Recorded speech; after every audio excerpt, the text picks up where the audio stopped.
Let's go. Blessed are the pure in heart, for they shall see God.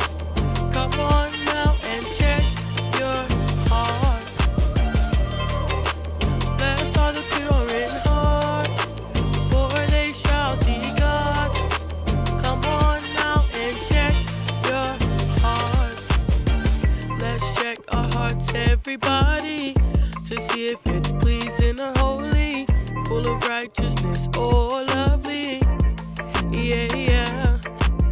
If you were honest, could you really say that your heart was for him all the way? You gotta guard your eyes and your ears, doing that you have nothing to fear.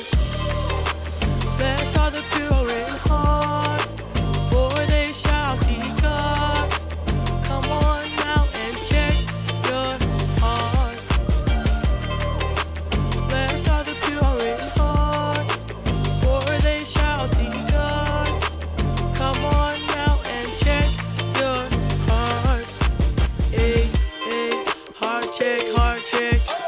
Hey, hey, hey, hey. Heart check, heart check. Yeah. Heart check.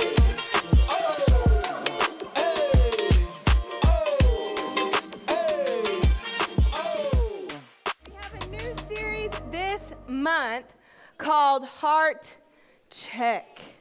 Remember, all year long, we're having a heart after God. Well, if my heart's going to be after God, then I should probably check my heart. I need to make sure that my heart is in the right place. Because how many of you have ever cleaned your room but with a bad attitude? Well, what does that mean? That means my heart wasn't in the right place. Now, in the eyes of God, does that do me any good? No. Your mom might see it, but you don't move forward just because you did externally. The Bible says that man looks on the outward. God told this to the prophet Samuel when he went to anoint David. He said, man looks on the outside, but what? God looks on the heart. So if God's looking at my heart, then I need to be super, super aware of my heart. Just like right now, we can check our hearts. Where is our heart right now in church? Is it caught up in someone else? Is it thinking about another situation? Is it mad that we're here? Because if I'm here in body, but not here in heart, then am I going to get anything out of church? No. And I'm going to be held accountable for what happened tonight. So this is a big deal. The status of my heart matters. So I have to check my heart. So we're going to be looking all month long about having a heart check. How many of y'all have ever seen those stethoscopes, those things that the doctors, they put on their ears and then they put the little thing up and then you can hear your heart beating? Hey, your heart beat to the beat. Can y'all check your heartbeat? Can y'all put your hands right here? Yeah, but sometimes you can feel it. Beat. Do y'all feel it? You can feel it. If you're just really still, you just put it right there next to your neck, to your throat. Can y'all feel it? It's like pulsing, right? Well, what's happening? Your heart is beating. And so doctors use these machines to check your heart, right? To make sure that it's beating right. Because your heart, what does your heart do, your physical heart? Who can tell me? Who is a little science whiz, knows what their heart does? Zay? Your heart does beat, but what does it do? True? But say it one more time. Pumps blood. Pumps blood where? Ellis? Pumps blood all over your body so you can move properly. Yes, it pumps blood, right? That's filled with oxygen and nutrients all throughout your body. So when your heart stops, what else stops? Everything else stops, right? When your heart stops, everything else stops because it's not getting blood. If my spiritual heart is not right, then I could potentially be pumping the wrong things into my life. And guess what? Those things do not end well. What does John 10:10 say? The thief comes to what? Steal, kill, and destroy. The enemy wants to destroy your life, and the enemy wants you to destroy your own life by, guess what? Just going through the motions instead of checking your heart. If the enemy can keep you from checking your heart, then he can get you mad, he can get you offended, he can get you in strife, he can get you jealous, and he can keep you from moving forward. This is the plan of the enemy. That's why it's so important that we check our heart. In friendship, we have to check our heart. Where's my heart right now? Why am I having a bad attitude towards this friend right now? But I'm acting like everything's good. What's going on? Well, there was a little bit of jealousy, or there was a little bit of frustration, or there was a little bit of fear, right? You have to check your heart. Everyone say you got to check your heart. Do you know that some people that eat a lot of fast foods, their heart, the arteries begin to clog? That's why PK always talks about, like, don't eat a lot of fast food. Because what happens? You might not see it on the outside. I mean, some people see it on the outside, and that still doesn't bother them. But, like, something's happening on the inside. Just as things begin to expand out here, things begin to get smaller and smaller in there. And so it's harder for the blood to push through the body. It's like your heart is working overtime. Do you understand? Why? Because you're putting in the wrong things. Well, as believers, the same is true. It's like God didn't just create our physical heart and say, okay, this is going to look totally different than your spiritual heart. It's like a picture of our spiritual heart. Whatever goes in is going to flow to the rest of my life. That's why we have to guard our hearts. Let's start this before I get to the whole message without showing you scripture. Matthew 5:8. Let's go there really fast. Good job. Matthew 5, verse 8. Matthew 5:8. Say, I got to check my heart. Y'all, and here's the thing. If I eat a bunch of fast food and my arteries are clogged, whose fault is that? Uriah's? It's Jakeley's. She brought it to me. It's Titan's fault. He gave it all to me for every day he brought me McDonald's, so it's Titan's fault. It's my choice, right? The status of my heart is on me. So if the status of my physical heart is on me, then the status of my spiritual heart is on me. Well, I don't have a mom and a dad, so that's why I'm heartbroken. Why are you heartbroken? Because why? Is it someone else's fault? Because why? You chose it. You chose it. The status of my heart is up to me. I can't go to the doctor tomorrow and them tell me, which they will not, and I'm not going, that my arteries are all clogged with fat food, and I come back and say, well, you know, Alex was eating McDonald's, so I ate McDonald's. Will the doctor say, oh, I get it. I understand. Alex, it's your fault. Am I going to be able to do that? No, if my spiritual heart is hard and offended and mad, am I able to say, well, things just didn't happen good for me when I was growing up? No. I'm a child of God. I've been bought with a price. Can I still choose to be brokenhearted, to be offended, to be mad? And have a reason to? I could choose it, but is that a good thing to choose? No. Y'all, the status of your heart is completely up to you. Look what it says in Matthew 5:8. And y'all, this is why the enemy doesn't want you to check your heart. Look what it says. Blessed are the pure in heart. For what? They shall see who? God. They shall see who? God. If I don't check my heart, then who do I not see? God. Y'all, I don't see God. If I don't have a pure heart, if my heart isn't pure before the Lord, what does that mean? No strife, no bitterness, no anger, no jealousy, no anger even towards myself. If I don't have a pure heart, will I see God?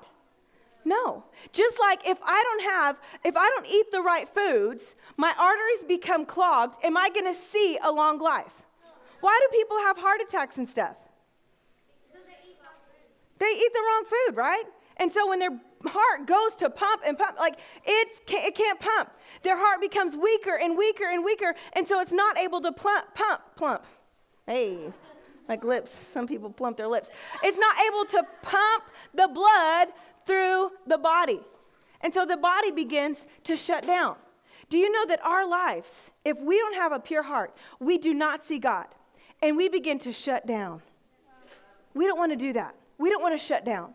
We want to keep going. We want the zeal of God to consume us. We want the fire of God to continue to propel us forward. We don't want to shut down. And there's not time to shut down.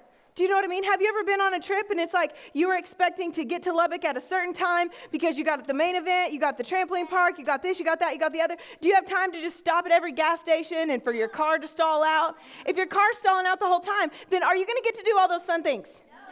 No, you're going to have to start knocking stuff off the list. Well, we're not going to be able to go to the main event. Well, now that the car's stalled out 5 times, we're not going to be able to go to the trampoline park. It looks like, kids, we're just going to Chuck E. Cheese. That's all you get. And it's going to be at the end of the night, and so we're going to have to hurry. It's not going to be much fun, right? Well, that's how our life looks.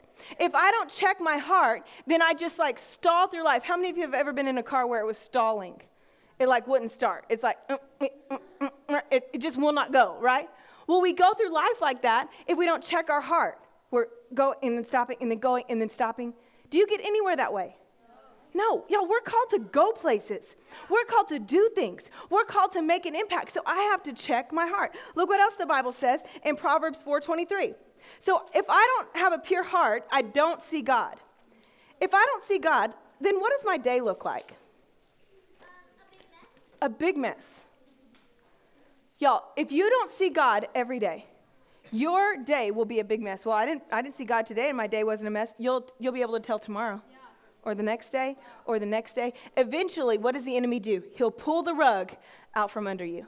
And you go along, you think you're good because you come to church, but if you're not seeing God, if you're not checking your heart, making sure your heart is free from fear, free from pride, free from insecurity and jealousy and distractions, if you don't check your heart, you won't see God. And if you don't see God, what does the enemy come to do? Steal, kill, and destroy. Look what it says in Proverbs 4:23. Some of y'all have this verse memorized. Keep your what? Keep your heart with all diligence, for out of it spring the issues of life. So we're going to be looking, how many of you have ever heard of the parable of the sower? Parable of the sower. Let's read it really fast. We're going to start breaking it down. Go to Matthew. Let's get in the word just a little bit. I want you to ask yourself, I think it's Matthew 12, but let me double check.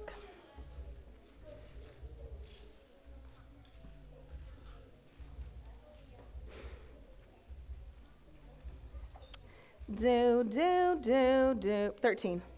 I apologize.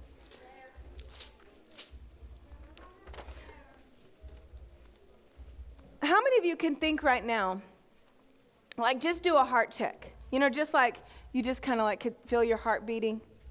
What is the status of your spiritual heart? Is your spiritual heart full of fear? Is it distracted? I want you to think, just think to yourself. Is it distracted? Is it all in? Is it being insecure? Have you been in strife? Maybe you've been, it's just filled with sin. You've been doing stuff that does not honor God, lying, disobeying, looking at stuff you shouldn't look at. What is the status of your heart? I want you to check your heart right now. Check the status of your heart. Because here's the thing. If my heart's not right, what do I do? If my heart's not right, what do I do? I check it, but what do I do to get it right? I have to ask for forgiveness. I have to judge those things as wrong. 1 John 1:9. I have to say, you know what? My heart is filled with fear. And that's not right. That goes against the word of God. My heart is filled with insecurity or strife. Who can think of, okay, I got the status of my heart. I just checked my heart. And some of you may. You may be excited about the things of God. That's awesome, right? You just want to maintain that. But I want you to check your heart right now. If there's anything in your heart that, like that fast food, is kind of clogging the arteries, making your heart, your spiritual heart, not do like it's supposed to do. I want you to raise your hand once you have your thing. I'm not going to have you share. I just want you to be thinking, what is the status of my heart? Is it filled with the zeal of God? Is it full of fear? Does it have some disobedience in there? Does it have some sin in there, some things that I'm not supposed to do? I want you to check your heart. And once you have that thing, this is the status of my heart. If I was to go to the doctor and they were to check my pulse, it would be so many beats per minute or per whatever.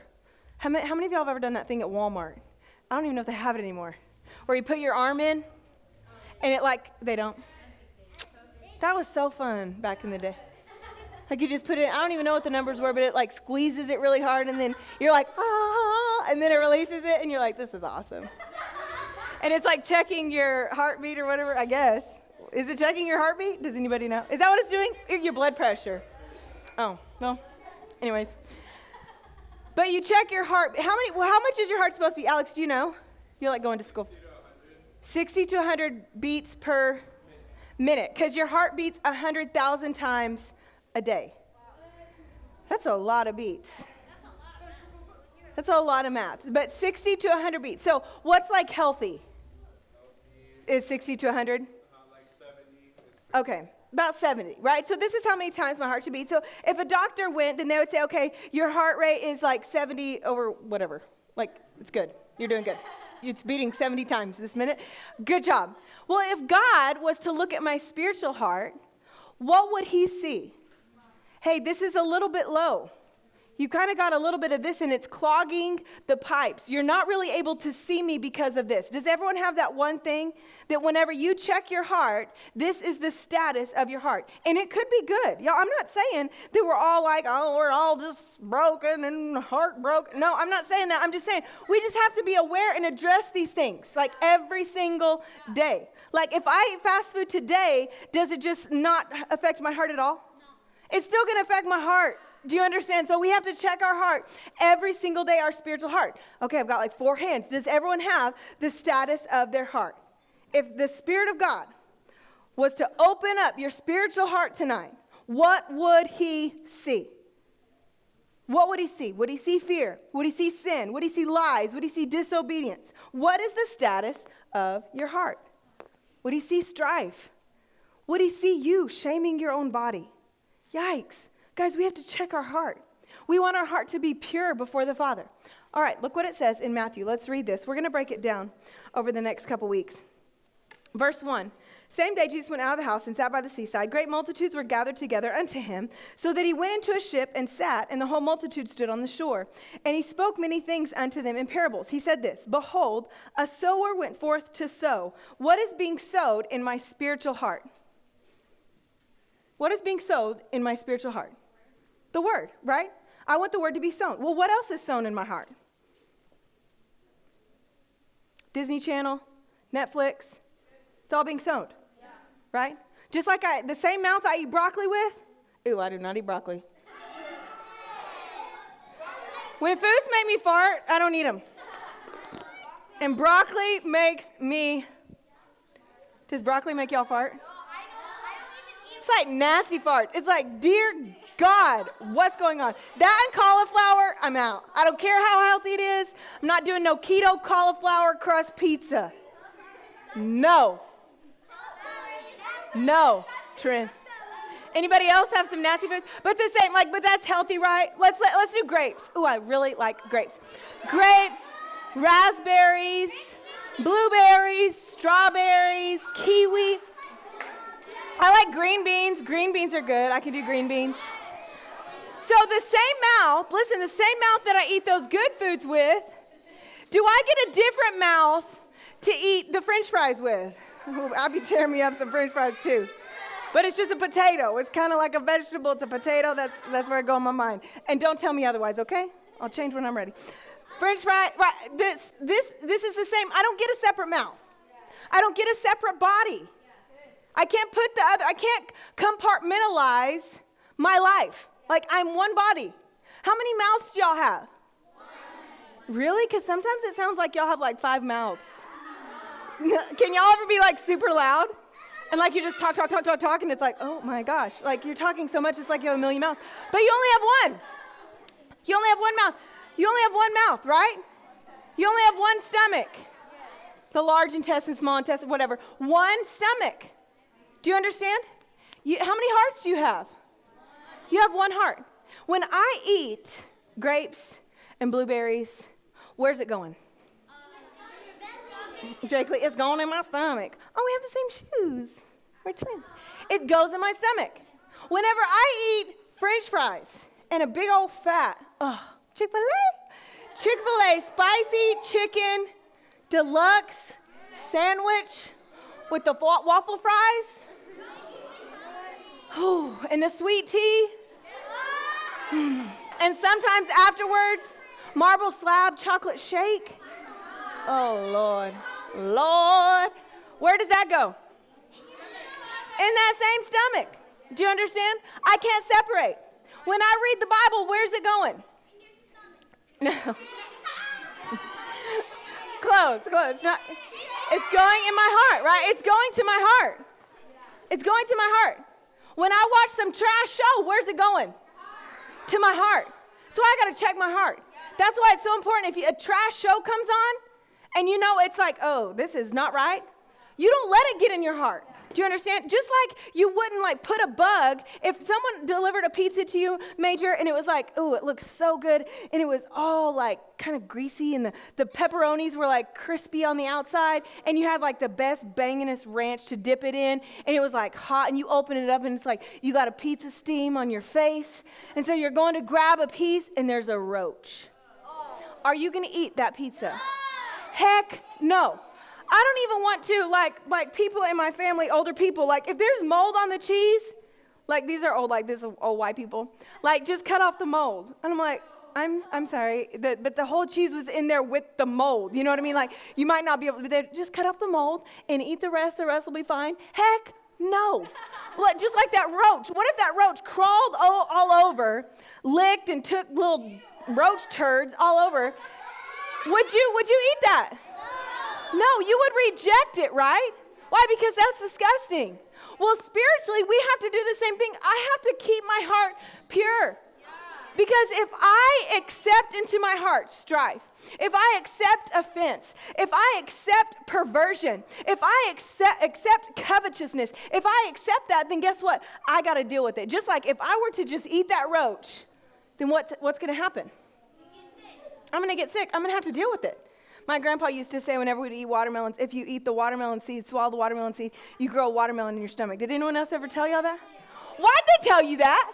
Then you're like paranoid. Okay, then I need you to buy me a seedless watermelon. There's like 1 million seeds in here, and so you're like trying to spit them out one at a time. How many of you have ever like you swallowed it and you thought, I'm about to get a watermelon. Like, I'm about to get a watermelon growing in my stomach. Why do grandparents do weird things? Like, don't try to scare me. Okay, just let me eat the watermelon, right? If I eat it, I have to deal with it. I have to keep my heart pure. Well, my parents were fighting. It's their fault. No, I can keep my heart pure. Well, my siblings were mean to me. No, I can keep my heart pure. Well, my friends were being rude, or they were rejecting me, or so-and-so said this to me. I can keep my heart pure, right? Even though the pizza was presented to Major, what did you do? Not eat it. I'm not eating that. There's a roach. I can reject it. Look what it goes on to say. It says, behold, the sower went forth to sow. He's sowing the word. So every time you sit down at a quiet time, every time you come to church, the word is going forth. And look what happened. Some seeds fell by the wayside, and the birds came and devoured them up. Some on stony places where there wasn't much earth. They sprung up a little bit, but then they were done. The sun scorched them, and they withered away. Some fell among thorns, and the thorns sprung up and choked them. But others fell into good ground. Say, I will be good ground. Look what it says. Look on the screen, 2 Corinthians 13:5, and we're going to close with this. Look what it says. It says, examine yourselves. Examine yourselves. You know, I could go to a doctor, I could get one of those stethoscopes and have somebody check my heart that way. But with my spiritual heart, who's the only person that can really check that? You, me. Now, your mom might be able to pick up on some attitudes and be like, hey bro, where's your heart? What's going on in your heart right now? But for the most part, if I'm going to see God every day, what do I have to do? I have to check my own heart. I have to examine my own heart. God, is my heart filled with faith? Is my heart filled with love for you? Is the zeal of God consuming my heart? Where's my heart right now? Or is my heart mad? Is my heart salty? And then I have to find out, why is my heart mad? Well, I sinned. I watched something I shouldn't watch. And you have to deal with those things. They don't just go away. I lied. You have to deal with that thing. It doesn't just go away. And it affects your spiritual heart.